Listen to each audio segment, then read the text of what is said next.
Hello, I'm Sonal Chaudhary from HUC, and today I'm speaking to Dr. Vadim Malkov, who's from our product management team. Today we will be talking about LOD and LOQ, one of the episodes from Ask the Expert series. So Vadim, what is LOD and LOQ? In our dechlorination episode, you had mentioned that selecting the right analytical instrument is critical to maintain your process. And one of the factors that you look at is LOD and LOQ, limit of detection and limit of quantification. Can you elaborate more? Absolutely. Thank you, Sonal. It's a good question, and it's a foundational question, fundamental question, and fundamental information if you want to really judge correctly on the accuracy of any analytical instrumentation.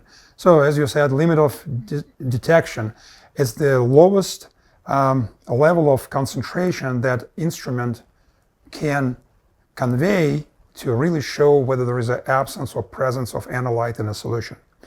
Limit of quantitation is a level where that number that instrument displays is fully credible in terms of accuracy.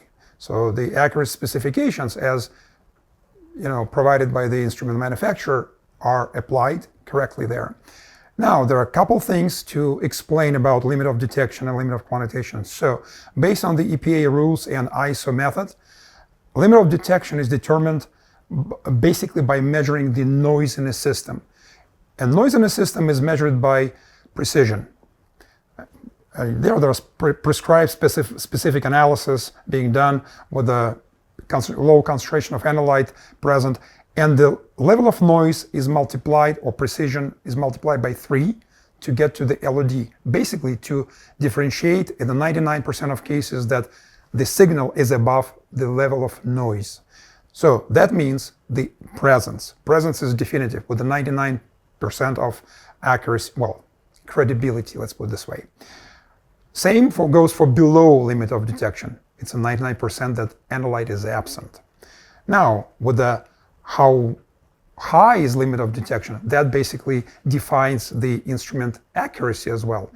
Because how accuracy is defined in the plus or minus? Well, we need to differentiate, of course, between accuracy and precision. Precision is an underlying measure of noise, and accuracy is how close are we to the target. And from that standpoint, limit of detection plus or minus limit of detection defines the lowest level of accuracy or highest level of accuracy. It's a play on words basically, as applied to the lower area of measurement range. Now, if we move to limit of quantitation, which is 10 times of precision or 3 times approximately of limit of detection, this is where it's 99% confidence that the analyte is measured accurately with those specifications that are defined and established can be applied to the concentration. If I give an example, for example, we have a limit of detection, let's be just like, for the argument's sake, 10 units, whatever it is, and the limit of quantitation is 30 units, roughly 3 times higher. If the analyte shows you concentration of 8 units, it's below limit of detection, it's credible number, it can be considered as absence at 99% confidence level. If the analyte shows you 35 units, that's a credible number, which is measured with plus or minus 10 units accuracy. 35 plus or minus 10. Yes, it gives you the range of 25 to 45, but this is how it's applied. And the percentage doesn't work in that lower end, usually, of measurement range. Percentage kicks in only after it becomes greater than limit of detection. That's the fundamental, principle of how you apply those LOD and LOQ to the accuracy and how to evaluate the accuracy of the measurement of an analyte. Mm-hmm. So just so I understand clearly, at LOD you know that something is present or not, but you cannot quantify it. And at LOQ, you know something is present and you're confidently able to quantify it. That is absolutely correct. So what happens if a reading is between LOD and LOQ? You mentioned below LOD, above LOQ, we have credible readings. What happens when a reading is between the two? Yes, we call it like a gray area, or in analytical chemistry, it's the between the limits area when analyte is definitely present, but it cannot be quantified properly or cannot be quantified with the accuracy specifications applied. So again, with our example, 10 and 30, if the analyte concentration shows 25 or 20 units, that means, yep, analyte is present. That's it. It's present with a 99% confidence. How much? We cannot say. It could be anywhere between 0 to 30, Absolutely. right? We don't know yes, how much, that's right? correct. Well, actually between 10 and 30, because it's Right. above limit of detection. So yeah, the number is above 10 and below 30. Yeah. That's all we can say. So if you have strict process control limits, that might be a meaningful difference for you, right? Between 10 and 30. Absolutely, yes. So I want to bring the conversation back to ultra-low-range CL17. The difference between ultra-low-range CL17SC and CL17SC is the LOD and LOQ, right? One of the major differences. LOD for ultra-low-range is 8 ppb, LOQ is 24 ppb, for CL17 is 30 ppb, and LOQ is 70 ppb, right? So what have you seen in the field? Like, how are customers able to make better decisions when they're using ultra-low-range CL17 versus CL17? That's a great comparison, great question. And I would like to expand a little bit here because it's not only two instruments we have on the market actually with this type of difference.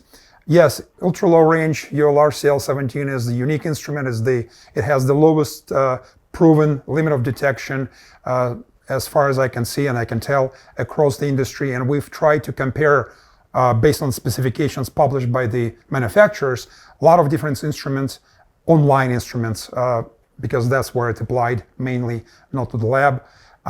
And it's not very easy to do because the manufacturers, they do not normally publish, or not all of them publish the specifications such as limit of detection.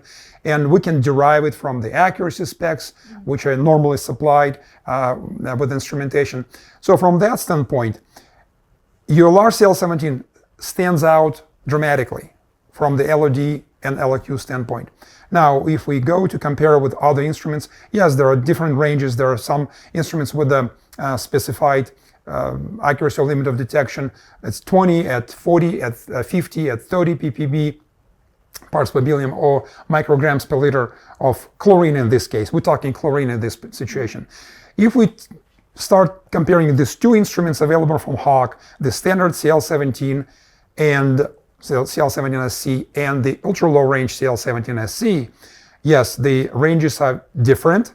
And as a matter of fact, I can attest that the specifications for both instruments were derived conservatively.